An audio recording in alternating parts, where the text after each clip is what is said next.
Hey guys, it's Bellamy here from Midnight Suns, and today I am wearing my Electra t-shirt.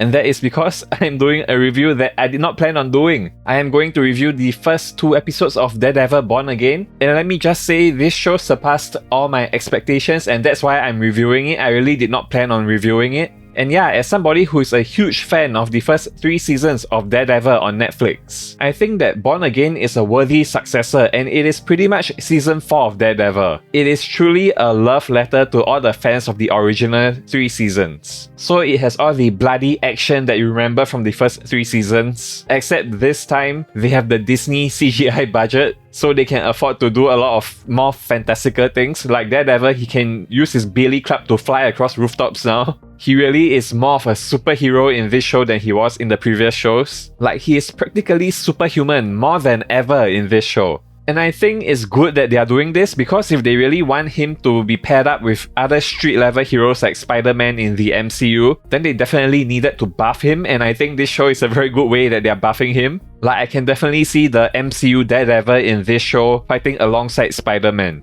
And I also want to say that this show is such a huge love letter to the original 3 seasons that they even brought back the music from the first 3 seasons. So even the opening theme is a remix of the original opening theme from the first 3 seasons. Not to mention, the acting performances are amazing. Like, Deborah Ann Woll is really one of the most underrated actresses in Hollywood, I think. She gives such a great performance in this first episode at least, that I think is really Emmy worthy. And Charlie Cox as well, the two of them, they give such great emotional performances in that first episode. And of course, who can forget Vincent D'Onofrio? He's amazing in this as Kingpin as always. Like, he really returns to his Daredevil level of being Kingpin, much more than he was in Hawkeye and Echo. And yeah, the writing is just as good as you remember it, especially the dialogue. You know, many times in superhero shows, you wish that people talk less and get to the action more frequently. But in this show, I think it's the opposite, because the dialogue is so good that you can just listen to the characters talk for hours. And yeah, the story is amazing as well. It is very political this time. So I'm living in Singapore, I have no idea whether US politics is like this. But this show has a very interesting story about a gigantic crime boss, Kingpin, who attempts to try to become the mayor of New York City. And yeah, it's really very entertaining to see this mobster try to become a head government figure. And you actually get to see his electoral campaign, and yeah, that was very, very entertaining. And like I said, I have no idea if US politics really runs like this, but it was really fun to watch.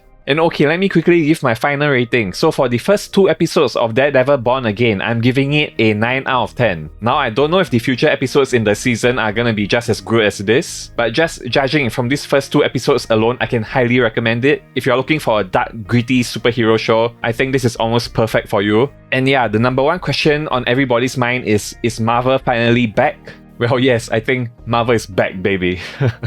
This is easily the best thing they've done since Avengers Endgame. Like, I actually like this even more than Spider-Man No Way Home. Now all they need to do is bring Electra back in this show, and I will bump it up to a 9.5 out of 10.